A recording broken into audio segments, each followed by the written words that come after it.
मी तुम्हाला याआधी स्वर्गात पाहिले आहे। होय माते, होय देवी। तुम्ही माझ्या चरणांना स्पर्श केला आणि तुम्ही निघून गेलात, पण मला असं वाटतं की मी तुम्हाला खूप आधीपासून ओळखते।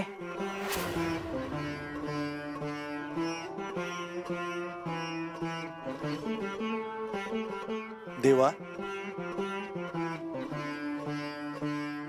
प्रधानजी, आसन ग्रहण करावे।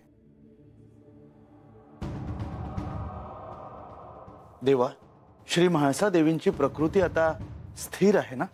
होय, आता चिंता करण्याचे काहीच कारण नाही। जेजुरीत सगळीकडे हीच चर्चा आहे की असं काय झालं ज्यामुळे श्री म्हाळसा देवींची प्रकृती अचानक अस्थिर झाली? प्रधानजी, ह्याचे कारण तुम्हालाही ठाऊक आहे, परंतु मी ते कुणाला सांगू शकत नाही देवा।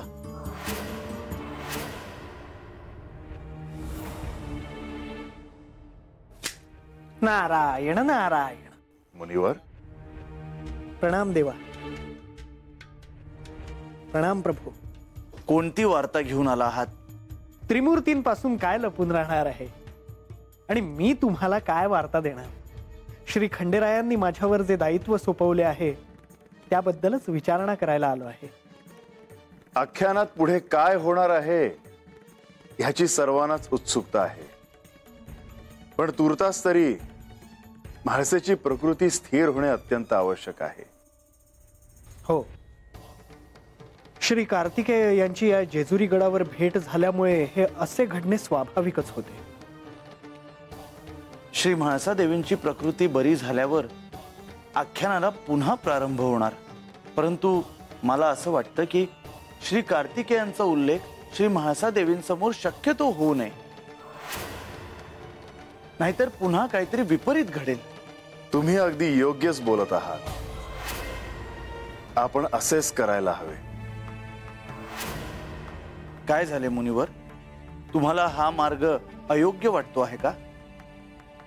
मग मुनिवर, तुम्ही असे चिंतित का आहात? ज्या क्षणी या आख्यानाला सुरुवात होईल त्या क्षणी श्री मार्तंड भैरवांनी देवसेनेला केलेले आव्हान हे सर्वांना कळेल आणि जिथे देवसेनेचा उल्लेख येईल तिथे श्री कार्तिकेय यांचा उल्लेखही येणारच, कारण ते देवसेनेचे सेनापती आहेत। त्यामुळे या आख्यानात श्री कार्तिकेय यांचा उल्लेख टाळता येणार नाही।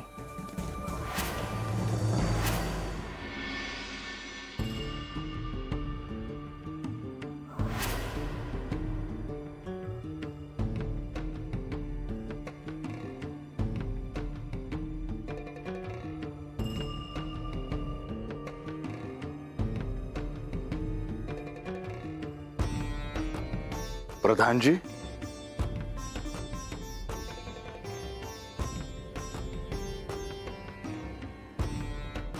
आज राजसभेत जाण्याआधी तुमची भेट घ्यावी असे मला वाटले। बरं झालं तुम्ही आलात। हे केव्हापासून काहीच बोलत नाहीयेत। काय झाले? देवा, आज मी राज्यसभेत नाही आलो तर चालेल का? पण का?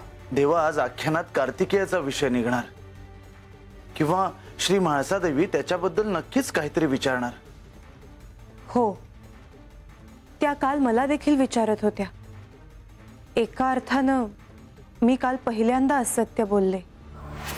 बंधू या नात्यानं मला श्री म्हाळसा देवींशी असत्य नाही बोलता येणार, तेव्हा मला राज्यसभेत न येण्याची अनुमती असावी देवा।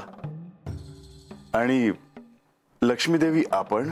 मला यावं लागेल, कारण म्हाळसाची प्रकृती बरी नाही। वेळ पडल्यास त्यांच्यासोबत कोणीतरी असायला हवं। आख्यान सुरू असताना मी इथे उपस्थित असेन आणि वेळ पडल्यास मीही तिथे येईन।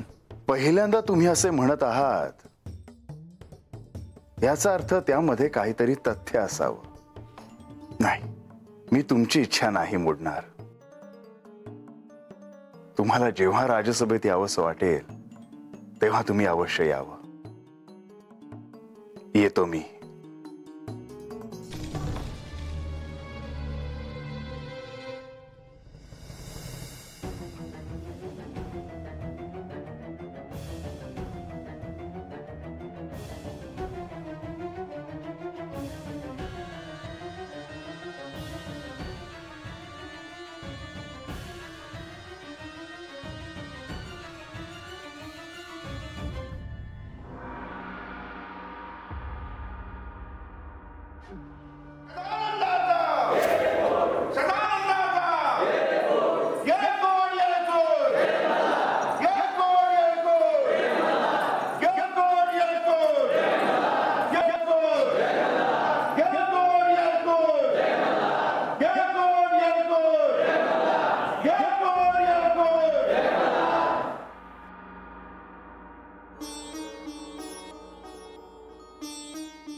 विश्वेश्वराय नरकार्णवतारणाय करणामृताय शशिशेखर धारणाय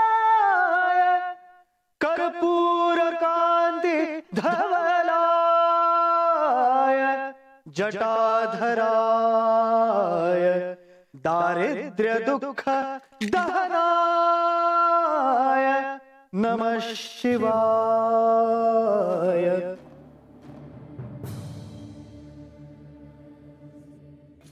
नारायण नारायण। देवा, आज या जेजुरी गडावर पुन्हा एकदा आख्यान रंगणार, परंतु आख्यान सुरू करण्याआधी ज्याची सर्वांनाच उत्सुकता आहे तीच उत्सुकता मलाही आहे।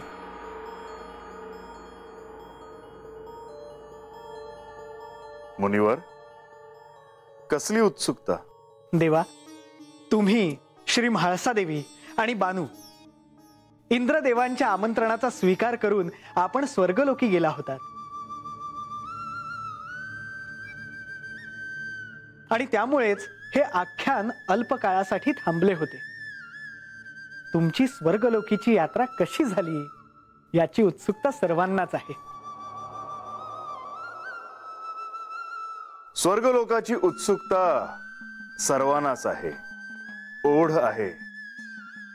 स्वर्गलोक काय आहे हे तिथे गेल्याशिवाय कळणार नाही। पुण्यवंतांना त्यांच्या पुण्यामुळे स्वर्गलोकाची प्राप्ती होते।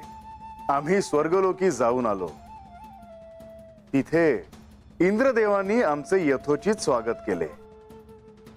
हो, माझ्यासाठी देखील स्वर्गलोकात जाणं हा विलक्षण अनुभव होता। बानू, तुला स्वर्गलोकी जाऊन कसे वाटले? खरोखरच स्वर्गच हाय त्यो, समदा हाय तत काय नाही ते विचारू नका। पर एक सांगू, खर तर जेजुरी सारखं दुसरं काय बी नाही।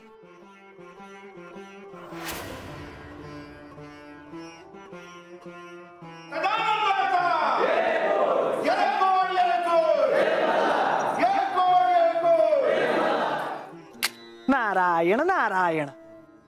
तर आता आपण आख्यानाला सुरुवात करूया। थांबा मुनिवर,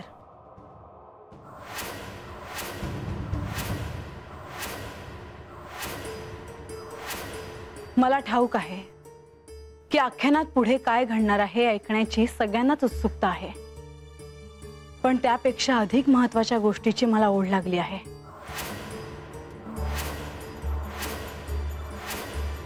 नारायण नारायण। कोणत्या गोष्टीची देवी? सांगते, मला आज हे विचारायचेच आहे, आणि हे मी गणेशाला देखील सांगितले होते। मला हे जाणून घ्यायचे आहे की स्वर्गलोकात माझी आणि कार्तिकेयची भेट झाली होती। कार्तिकेय हे कोण आहेत? मला त्यांच्याविषयी जाणून घ्यायचे आहे।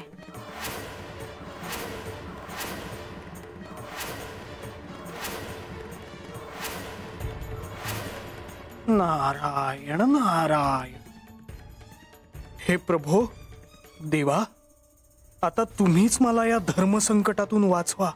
मुनिवर, म्हाळसेला कार्तिकेयाबद्दल जाणून घ्यायचे आहे, आणि तुम्ही तिला जे सत्य आहे ते सांगावे। पण देवा, असे केल्याने जर त्यांना काही समजले तर? त्यासाठीच तर ह्या आख्यानाचा घाट घातला आहे। मुनिवर, आता ते सांगण्याची वेळ आली आहे असं मला देखील वाटतं आहे, आणि म्हाळसापासून हे लपवणं उचित नाही।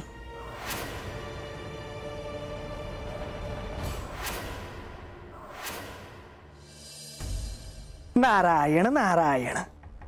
देवी, आपण ज्यांच्याबद्दल जाणून घेण्याचा प्रयत्न करीत आहात ते श्री कार्तिकेय, हे प्रत्यक्ष श्री महादेव आणि श्रीदेवी पार्वती यांचे ज्येष्ठ पुत्र.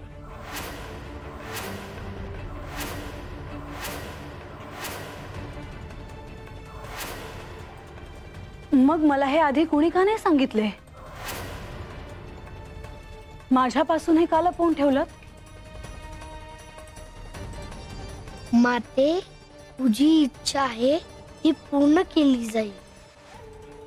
मुनिवर, कार्तिकेयची ओळख ही केवळ श्री महादेव आणि पार्वती देवीचे पुत्र इतकीच ना सांगता त्यांच्या जन्मापासूनची कथा सांगावी.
देवी,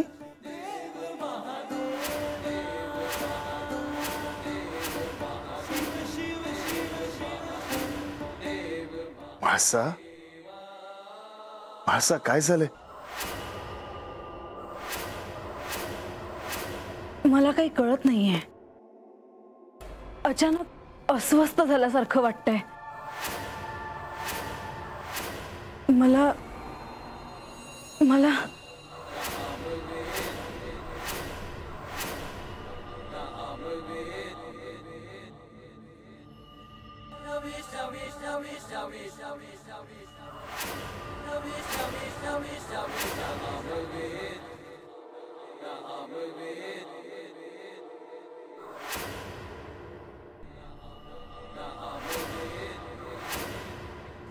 आहे आजा.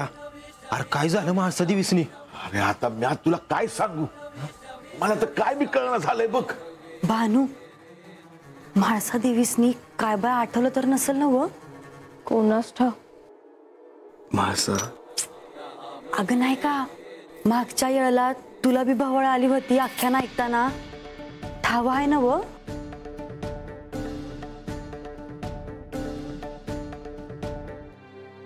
म्हाळसा,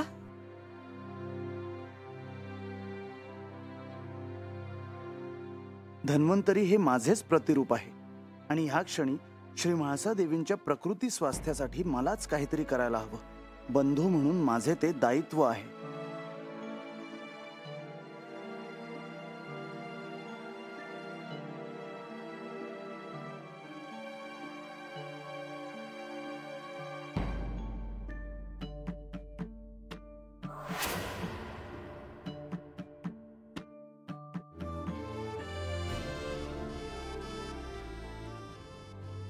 देवा,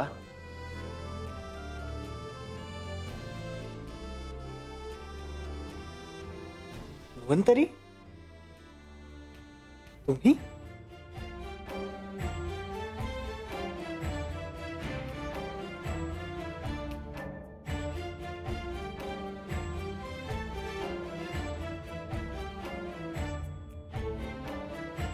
या कुपीतील दिव्य औषधी श्री म्हाळसा देवींना द्यावी.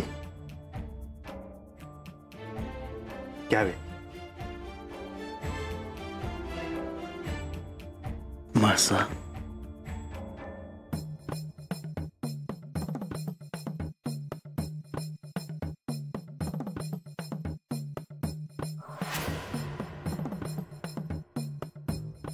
म्हाळसा,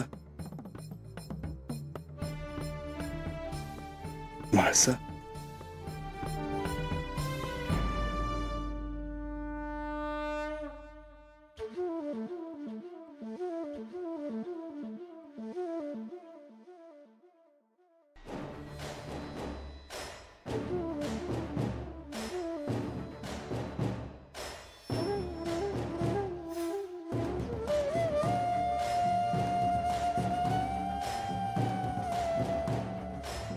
देवा, माझे कार्य पूर्ण झाले.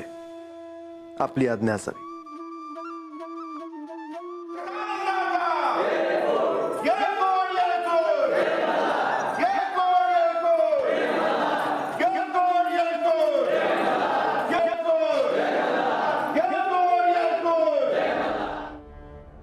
आता मला बरं वाटतं आहे, पण त्या क्षणी मला काय होत होतं हे मला कळलं नाही.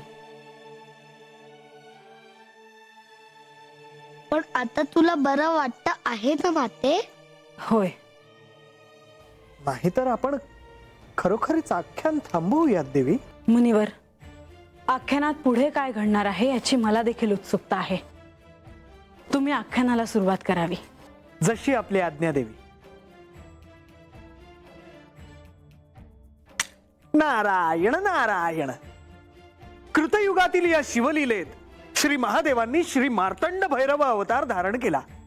हा अवतार मणी आणि मल्ल यांचा संहार करण्यासाठी होता. मणी आणि मल्ल यांनी या सृष्टीवर खूप अन्याय केले होते आणि त्यामुळेच त्यांना शासन करणे अनिवार्य होते. श्री महादेवांनी आपल्या जटांमधून घृतमारीची निर्मिती केली.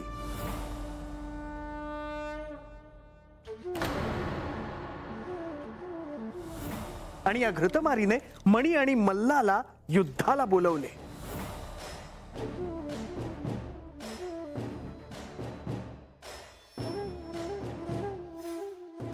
परंतु मणीने आपल्या सामर्थ्याने घृतमारीचा पराभव केला.